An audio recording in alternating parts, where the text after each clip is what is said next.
Hi, and welcome to this overview of Olivie Blake's Dramione fanfics. I'm Olivia, your favorite resource for book recommendations and fanfic recommendations you can easily screenshot, and this is Random Olive Reads. Now, before Olivie Blake became the superstar best-selling author of the Atlas Six, she had written and published dozens of Harry Potter fanfics. I've read almost all of them and enjoyed so many of her works. The fun part about Olivie Blake's fanfic is that every story tackles a different writing style, a different trope, and a different situation. It's like she used the opportunity to write about familiar characters and familiar settings just to blow it all up and stretch her skills as a writer. There are so many of her fics to love that you will spend weeks and weeks reading her work on Archive of Our Own. Here's my overview of my favorite picks from her backlist. First up is Clean, which is a sixth year retelling at Hogwarts. So Draco and Hermione are paired together in potions class to make an advanced potion together. And we definitely have this enemies to lovers, forced proximity trope. Now, Draco's mission for the year is pretty compliant with the telling of the Half-Blood Prince. However, we're trying to figure out how does Hermione factor in if and when she finds out what his mission is. This story is probably really similar to any other sixth year retelling stories where Draco and Hermione somehow overcome their prejudices and get together. But this one stands out as my very favorite of the sixth year retelling fics because of the depth of their relationship and how far Hermione is willing to go for Draco. The sequel to that is Marked, which follows the events of Clean, and it's where we start off. Draco is presumed dead, and he joins the trio in the Horcrux hunt, very similar to the Deathly Hallows. Well, things take a dark turn both at Hogwarts and on the Horcrux hunt. And at some point in the story, Hermione has seemingly broken down psychologically. How will our heroes recover from their situation and ultimately defeat Voldemort? Well, it's going to look bleak, but you have to keep reading because there's a crazy plot twist that's about to happen. Changing gears, we have Paradox, which is an action adventure romance. In this one, we find Draco and Hermione thrown into a parallel universe and then having to team up with their alternate selves. It's a little confusing, but you'll get there.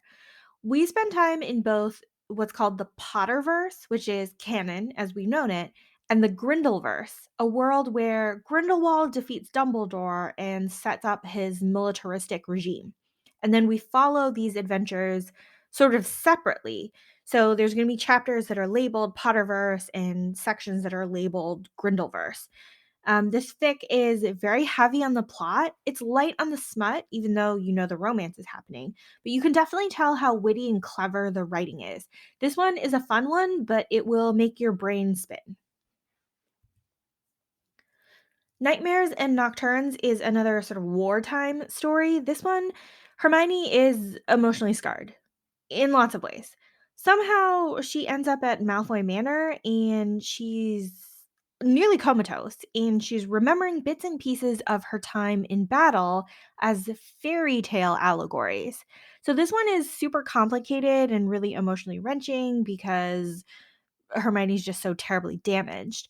It was fun to try to identify the fairy tales being referenced and how they play into what actually happened to Hermione and the current war status. This one is another one that keeps your brain engaged and keeps you thinking. How to Win Friends and Influence People is a post war Draco Hermione romance, but it's mostly like an ensemble story. So it starts off Hermione runs away from her wedding to Ron and sees Draco at a bar. And there's a cute little exchange between them, but Hermione is basically off the grid for many years. Now, I've forgotten most of the details because I read this several years ago, but I think she and Draco had sometimes crossed paths along the years, but very briefly. So we fast forward. Years later, they're both back in England, and Hermione is an underground street fighter, well, not a street fighter.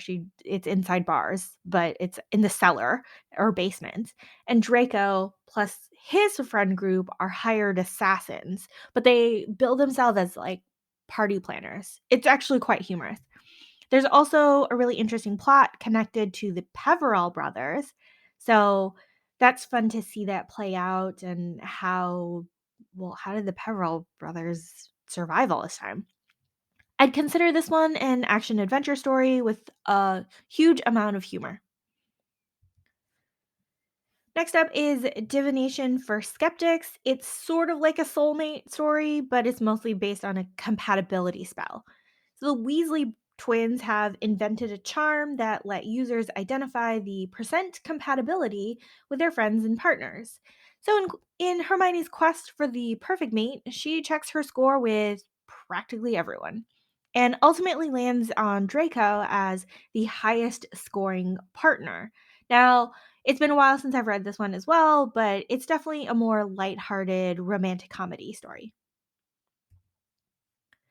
The Commoner's Guide to Batting a Royal is a Muggle alternate universe fic where Hermione is an American exchange student and Draco is a royal prince.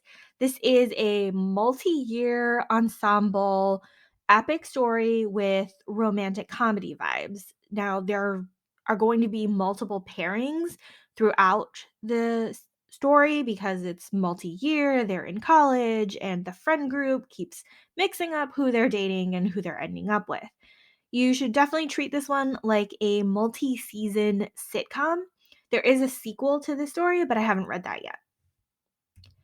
And lastly, I will tell you about modern romance. Now, it seems like it's pretty straightforward, but it's a little more complicated than what it seems. So it's multiple pairings, it's post Deathly Hallows, and we start off with Witch Weekly, the magazine, publishes a romance diary column from an anonymous person each week. So we get to follow our favorite characters as they tell their romantic adventures in diary entries.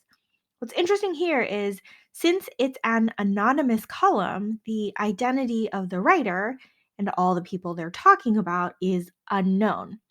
Now, one of the most fun things in this fic is to identify the writer of each chapter, identify the cultural reference for their choice of code names, and all of the characters they interact with.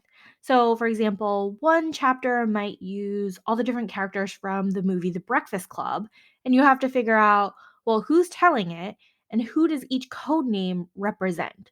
So, it'll make your head spin. I tried to read it once and I got lost and confused maybe 2 chapters in, and then I gave it another try, and then I really appreciated all of the code names and the references and things like that. It's a massive tangle of characters because the plot does actually move forward from chapter to chapter. So, things that happen in chapter 2, once you figured out who that character is, come into play again in chapter 3 with a whole new set of names. And things really do progress chronologically. It's a massive tangle. You almost want to build a crazy web of red string to keep it all straight. The other awesome thing about this fic is how true to character the writing is for each chapter and point of view. You really see that either confidence from a very confident character or the self deprecation from the character that has low self esteem. Definitely expect infidelity, cross generational romance, and triads.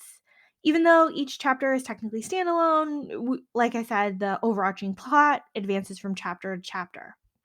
So, this one, definitely one of the most clever fanfics that I've read. And even though it's more lighthearted and smutty and fun, it definitely takes a lot of brain power to keep all the characters straight. Hopefully, you found something fun to read. I'll put all the links to the fanfics in the description box below. Thanks so much for watching. Like and subscribe so you don't miss future videos.